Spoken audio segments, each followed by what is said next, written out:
జై తెలంగాణ. ఈరోజు తెలంగాణ భవన్లో జరుగుతున్నటువంటి ఈ కార్యక్రమానికి పెద్దలు మాకు చాలా సంవత్సరాల నుంచి పరిచయం ఉన్నారు. పెద్దలు నారాయణ రెడ్డి గారితో మా నాన్న ఇంద్రారెడ్డి గారు పనిచేసారు, నారాయణ రెడ్డి గారితో అమ్మ సబితాయన రెడ్డి గారు పనిచేసారు. నాకు కూడా అవకాశం వచ్చింది. వాళ్ళ సోదరు శ్రీరామ్ రెడ్డి గారు మళ్ళీ మా కుటుంబంలో ఒక భాగస్వాములు కావడానికి మళ్ళీ వీరందరి మధ్యలో మళ్ళీ కేసీఆర్ గారి నాయకత్వమే, కేటీఆర్ గారి నాయకత్వమే తెలంగాణకు హైదరాబాద్ శ్రీరామ రక్షగా నమ్మి మళ్ళీ బీఆర్ఎస్ కుటుంబంలో చేరబోతున్నందుకు శ్రీరామ్ రెడ్డి గారికి ధన్యవాదాలు. అదే కాకుండా అట్లనే నరోత్తం రెడ్డి గారు కూడా ఈరోజు కాదు పరిచయం. రామకృష్ణారెడ్డి అన్న నాకు చిన్నప్పటి నుంచి నాకు కూడా పరిచయం. అప్పటి నుంచి నరోత్తం రెడ్డి గారితో మాకు దాదాపు 1981 నుంచి ఆ రోజు నుంచి మాకు సంబంధాలు ఉన్నాయి. పెద్దలు నరోత్తం రెడ్డి గారు కూడా మళ్ళీ ఒకసారి బీఆర్ఎస్ పార్టీలో చేరుతున్నందుకు వారికి కూడా ధన్యవాదాలు తెలియజేస్తూ ఈ కార్యక్రమానికి ముఖ్య అతిథులుగా వచ్చి నిత్యం నా వెన్ను తట్టు నన్ను ప్రోత్సహిస్తూ నన్ను ముందుకు నడుపుతున్నటువంటి మా నాయకులు రామన్న గారికి, అమ్మగారికి, పెద్దలు అమ్మగారికి, పెద్దలు అనంతరెడ్డి గారికి, రాయన్న గారు సర్కిల్ నుంచి ముఖ్యంగా వచ్చిన డివిజన్ అధ్యక్షులే కానివ్వండి, కార్పొరేటర్లే కానీ, మాజీ కార్పొరేటర్లే కానివ్వండి, చేవెళ్ళ నియోజకవర్గం ముఖ్యంగా మైనాబాద్ నుంచి వచ్చిన వివిధ స్థాయిలో పనిచేస్తున్న ప్రజాప్రతినిధులు, పార్టీలో పనిచేస్తున్న నాయకులు అందరికీ కూడా నమస్కారాలు. జై తెలంగాణ. నేను క్లుప్తంగా చెప్పే ప్రయత్నం చేస్తా. నాకు రాజకీయాల్లో సుమారు 25 సంవత్సరాల అనుభవం ఉన్నది. ఇంద్రారెడ్డి గారు చనిపోయి ఈ ఏప్రిల్ 22కు దాదాపు 25 సంవత్సరాలు అవుతుంది. నాకు అమ్మకు ప్రత్యక్ష రాజకీయాలను దగ్గరికి వెళ్ళి గమనించే ఒక అవకాశం 25 సంవత్సరాల నుంచి ఉన్నది. ఆ యొక్క అనుభవంతో చెప్తున్నా. నా యొక్క రాజకీయ జీవితంలో నాకున్న అనుభవంలో ఇంత గొప్ప ఎత్తున ఫెయిల్ అయిన గవర్నమెంట్ నేను ఎప్పుడూ చూడలేదు. ఇంగ్లీష్లో ఒక పదం ఉంటుంది, స్పెక్టాక్యులర్ డిజాస్టర్ అని. తెలుగులో మనం దాన్ని అనువాదిస్తే దీనికన్నా గొప్ప యొక్క విఫలం చెందిన ప్రభుత్వం మనం చరిత్రలో ఎప్పుడు చూసి ఉండము. భారతదేశంలో 28 రాష్ట్రాలు ఉన్నాయి. ఈ 28 రాష్ట్రాలు ఒకవేళ మనం ర్యాంకింగ్ చేయదలుచుకుంటే 1-2 స్థానాలు కాదు, 28వ ర్యాంక్ ఈరోజు తెలంగాణ రాష్ట్రం ఉన్నది పరిపాలనలో. దానికన్నా కింద ఏమైనా రాష్ట్రాలు ఉంటే కిందికే పోతుంది, కానీ పైకి వచ్చేటట్టు ఏదేమి కనిపిస్తలేదు.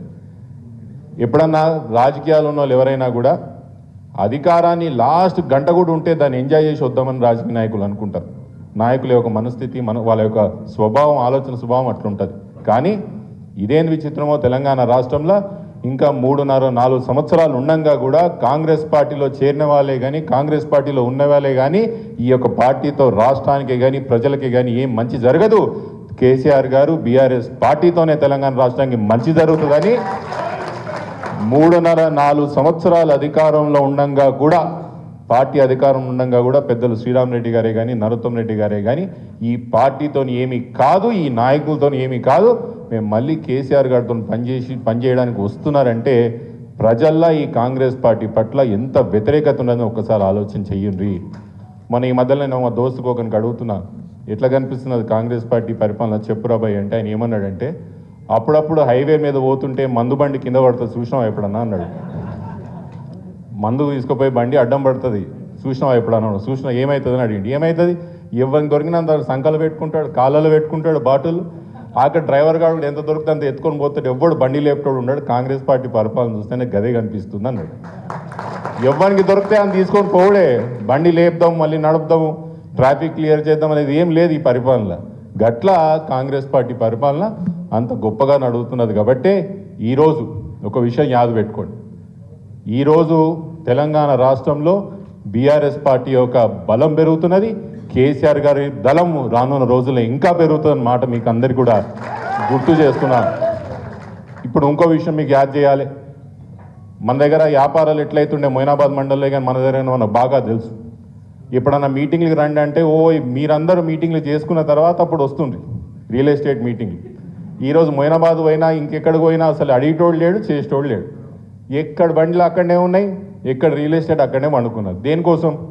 మన దగ్గర హైడ్రాని తీసుకొచ్చి, మిగతా అన్నీ తీసుకొచ్చి అడ్డగోలుగా పేదోళ్ళు ఇల్లులు కొట్టనికనే వనుకొస్తున్నది హైడ్రా. ఉదాహరణకు మైలాడిదొప్పల్లి మెయిన్ రోడ్ మీద మన దగ్గర ట్రాఫిక్ క్లియరెన్స్ కోసం బిల్డింగ్లు కొట్టిర్రా? రోడ్డు మీద ఎవరుతున్నది ఇల్లు? ఎమ్మెల్యే సాబ్ ఇల్లు కొట్టిర్రా? హైడ్రా అంటే కాంగ్రెస్ వాళ్ళ ఆస్తులు కనపడవు, పేదల ఆస్తులు కనిపిస్తాయి. మళ్ళీ ఎమ్మెల్యే సాబ్ 4 సార్లు గెలిచిండు, ఆపాలి కదా. బయటకు వచ్చి వీళ్ళందరూ నాకు ఓట్లు వేసిన వాళ్ళే, వీళ్ళందరూ బిల్డింగ్ కొట్టదని చెప్పారు కదా.